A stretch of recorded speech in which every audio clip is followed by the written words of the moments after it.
కృతజ్ఞత గల చీమ.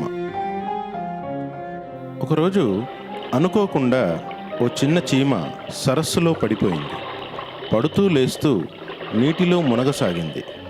పక్కనే చెట్టుపై గల ఒక పావురము చీమ అవస్థను గమనించి కొమ్మలోంచి ఒక ఆకును తీసి చీమకు సమీపంలో పడవేసింది. చీమ ఎంతో కష్టపడి ఆ ఆకు పైభాగానికి చేరుకుంది. అలా ఆ ఆకు కదులుతూ మెల్లగా సరస్సు ఒడ్డుకు చేరుకుంది.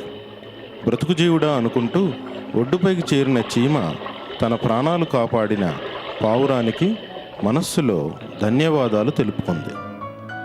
చాలా రోజులు గడిచిపోయాయి. ఒకనాడు తన ఆహారాన్ని వెతుక్కుంటూ అడవిలో అటూ ఇటూ తిరగసాగింది చీమ. అలా తిరుగుతున్న చీమ దృష్టిలో ఒక వేటగాడు పడ్డాడు.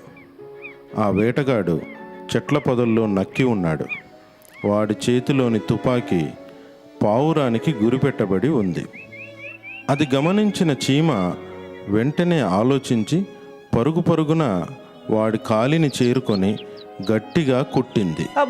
వేటగాడికి నొప్పి పుట్టి గుండు గురి తప్పిపోయింది.